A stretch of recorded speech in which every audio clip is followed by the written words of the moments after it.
آپ نے کب اسلام قبول کیا؟ تقریباً 17 سال پہلے میں قرآن اور اہل بیت علیہم السلام اور ان کے راستے سے آشنا ہوئی اور ہدایت پائی۔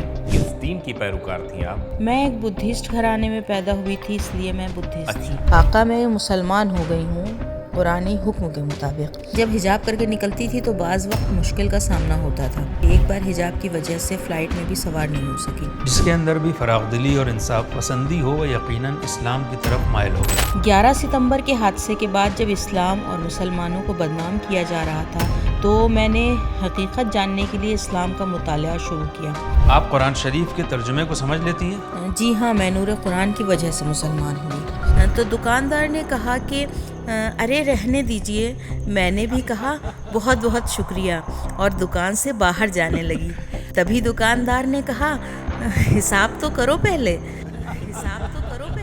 آپ سبھی کی خدمت میں سلام عرض کرتی ہوں۔ اللہ آپ کو سلامت رکھے، سلامت رہیں۔ شکریہ۔ محترمہ، آپ نے کب اسلام قبول کیا؟ تقریباً 17 سال پہلے میں قرآن اور اہل بیت علیہم السلام اور ان کے راستے سے آشنا ہوئی اور ہدایت پائی۔ پہلے کس دین کی پیروکار تھیں آپ؟ میں ایک بدھسٹ گھرانے میں پیدا ہوئی تھی، اس لیے میں بدھسٹ تھی۔ آپ کیوں بدھزم سے اسلام کی طرف مائل ہوئی؟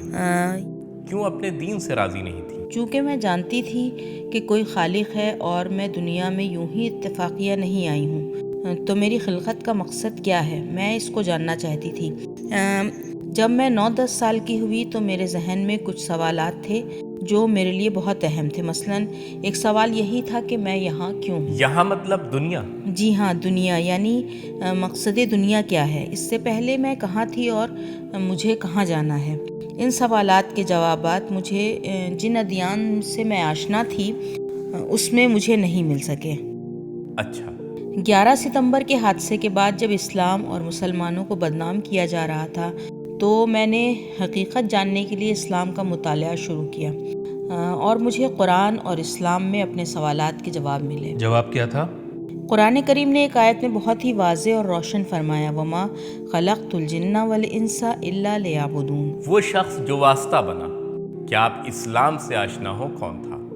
جاپان میں تھا یا دنیا کے کسی اور ملک میں؟ میرے اطراف میں کوئی مسلمان نہیں تھا، میں خود تحقیق کر کے مسلمان ہوئی ہوں، لیکن اسلام دشمن طاقتوں کی کرتوتیں سبب بنی کہ میں اسلام کے بارے میں تحقیق کروں، اپنی معلومات میں اضافہ کروں اور آخرکار ہدایت کا راستہ مجھے مل گیا۔ میں ایک جملے میں بس یہی کہہ سکتی ہوں کہ میں اسلام دشمن طاقتوں کی شکر گزار ہوں کہ اسلام کے خلاف ان کے جھوٹے پرچار اور پروپگنڈے سبب بنے کہ میں اسلام کے بارے میں ریسرچ کروں اور انسانیت کے سب سے مکمل ضابطۂ حیات یعنی اسلام سے آشنا ہو سکوں۔ یعنی دشمن کے پروپیگنڈوں کا آپ پر الٹا اثر ہو۔ جی، سبحان اللہ۔ ادو شود سبب خیر اگر خدا بخواہد، یعنی اگر اللہ تعالیٰ ارادہ کر لے تو دشمن بھی کبھی کبھی خیر کا سبب بن جاتا ہے۔ قرآن کریم بھی فرماتا ہے کہ واللہ خیر الماکرین۔ احسنت، ماشاء اللہ، بارک اللہ۔ واہ۔ وَمَكَرُوا اللَّهُ وَاللَّهُ خَيْرُ الْمَاكِرِينَ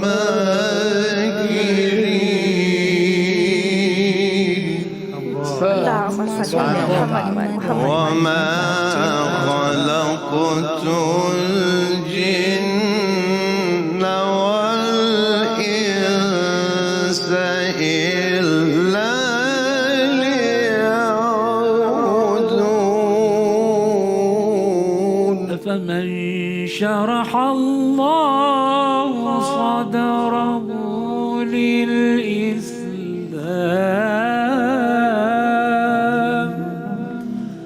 فهو على نور من ربه۔ جس کے اندر بھی فراغ دلی اور انصاف پسندی ہو وہ یقیناً اسلام کی طرف مائل ہوگا۔ یہ نور قرآن کا اثر ہے۔ جی بالکل۔ جو بھی اس کی طرف آئے گا اسے ہدایت حاصل ہوگی۔ فَهُوَ عَلَى نُورٍ مِّن رَبِّهِ۔ میں نے تحقیق کی، یہ کیا، وہ کیا، یہ سبب ہوا، وہ سبب ہوا، یہ سب ظاہری اسباب ہیں، ورنہ حقیقت یہ ہے کہ ایک نورانیت خود ان کے وجود میں تھی جسے پاکیزہ طینت کہا جاتا ہے، جو سبھی میں پائی جاتی ہے، ان کے اندر بھی تھی، اور اسی نور نے ان کو اسلام و قرآن کی طرف راغب کیا۔ قرآن نے انہیں جوش و جذبہ عطا کیا ہے میرے خیال میں۔ محترمہ فاطمہ، صحیح کہا. ماشاء اللہ. جاپان تو ماشاء اللہ علم و ثقافت اور جدید ٹیکنالوجی میں بہت آگے ہے. جی جاپان کی سائنس اور ٹیکنالوجی کو افسانوی نہیں تمام علوم میں انہوں نے ترقی کی ہے. یہ بتائیں کہ جاپان اور ایران میں آپ کو کیا فرق محسوس ہوا؟ میرا سوال یہ ہے کہ کیا فرق ہے دونوں ملکوں میں؟ وہ کون سی چیز ہے جس کی وجہ سے آپ ایران کی طرف مائل ہوئیں؟ اس بارے میں کچھ بتائیے. البتہ میرے ملک جاپان کی اپنی خوبیاں ہیں. میں تمام چیزوں سے بخوبی واقف ہوں چونکہ میری پیدائش وہیں ہوئی ہے اور میں وہیں پلی بڑھی ہوں. جاپان کی ایک خوبی یہ ہے کہ وہاں کے لوگ مثلاً بندوں کے حقوق کے بارے میں بہت حساس ہوتے ہیں. سماجی نظم و ضبط کو لے کر بہت حساس ہیں. اس طرح کی خوبیاں ہیں. لیکن روبوٹک لائف اسٹائل کی وجہ سے بہت سے لوگ اسٹریس اور ڈپریشن کا شکار ہیں. یعنی اس روبوٹک لائف اسٹائل کی وجہ سے لوگوں میں معنویت نہیں پائی جاتی، جس وجہ سے انسانیت اور انسانی اقدار کی طرف کم توجہ دیتے ہیں. لیکن میں کہہ سکتی ہوں کہ یہاں ایران میں بہت سی روحانی اور اخلاقی چیزیں ہیں. میں نے خود بھی تجربہ کیا ہے اور اس نتیجے پر پہنچی ہوں کہ اگر معنویت ہے تو وہ مادی مشکلات اور کمیوں کی تلافی کر سکتی ہے، لیکن اس کے برعکس ممکن نہیں. مادیت معنویت کی تلافی نہیں کر سکتی. یقیناً ایران نے ان مشکلات اور عالمی پابندیوں کے باوجود بہت زیادہ ترقی کی ہے اور آج ایک مضبوط ملک بن چکا ہے. ان سب کے باوجود ایران میں جو روحانیت دیکھنے کو ملتی ہے وہ بے نظیر ہے. اس لحاظ سے ایران ایک بہت ہی اہم اور خاص ملک ہے. محترمہ فاطمہ جی السلام علیکم. وعلیکم السلام. ایران میں آپ کو جو سختیاں پیش آئیں اس سے قطع نظر بلا تکلف بتائیں.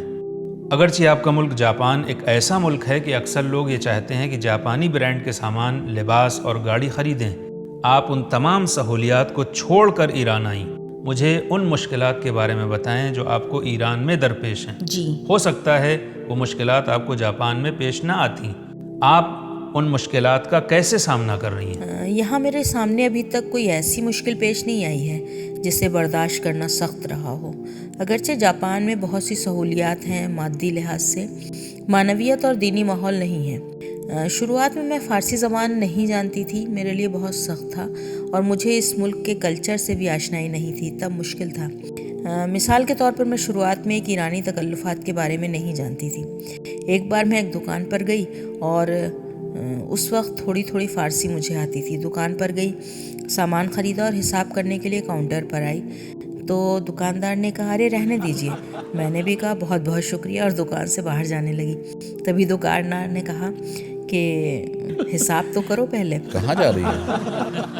لیکن مادی سہولیات کے حوالے سے سچ کہوں تو مجھے آج تک کوئی بہت خاص مشکل پیش نہیں آئی ہے، جبکہ میرے ملک جاپان مثلاً مخصوصاً میرے شہر میں کوئی مسلمان نہیں تھا. کس شہر میں؟ اجویا شہر، نیگاتا صوبہ. اچھا. میں مسلمان ہونے کے بعد 5 سال تک اپنے ملک میں رہی. ان 5 برسوں میں صرف 2 بار سے زیادہ گوشت نہیں کھایا، کیونکہ حلال گوشت ہمارے شہر میں دستیاب نہیں تھا، کیونکہ کوئی مسلمان بھی نہیں تھا. ان 5 برسوں میں صرف 2 بار گوشت کھایا، وہ بھی اس وقت جب میں ٹوکیو گئی. تو وہاں میں ایک مسلم ریسٹورنٹ میں گئی جہاں میں 2 بار گئی اور گوشت کھایا. اس طرح کی مشکلات تھیں. مثلاً حجاب کی بھی مشکل تھی. اگرچہ قانون وہاں پر مذہب کو اختیار کرنے کی آزادی ہے اور حجاب پر پابندی نہیں ہے، لیکن کلچر بہرحال نہیں ہے. جب حجاب کر کے نکلتی تھی تو بعض وقت مشکل کا سامنا ہوتا تھا. انٹیلیجنس کے لوگ تعاقب کرتے تھے. ایک بار حجاب کی وجہ سے فلائٹ میں بھی سوار نہیں ہو سکی. لوگ اسلامی کلچر سے آشنائی نہیں رکھتے تھے، اس لیے کبھی میرے ساتھ غلط طریقے سے پیش آتے تھے. ایسے معاملے ہوئے. الحمدللہ جب میں ایران آئی تب سے آج تک ایک بار بھی مجھے حجاب کی وجہ سے پریشان نہیں کیا گیا. الذين يبلغون رسالات الله ويخشونه الذين يبلغون رسالات الله ويخشونه ولا يخشون أحدا إلا الله.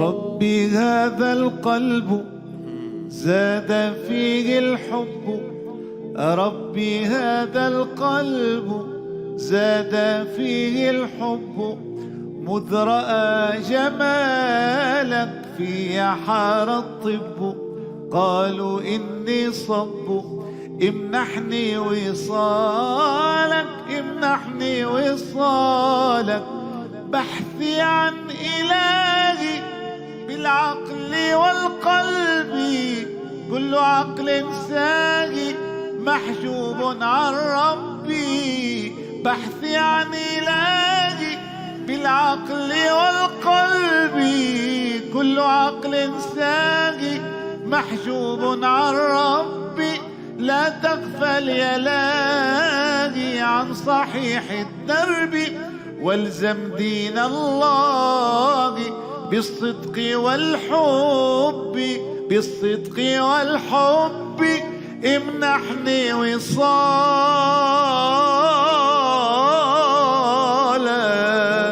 بہت خوب. ماشاء اللہ ماشاءاللہ سبحان اللہ احسن جزاک اللہ. جزاک اللہ.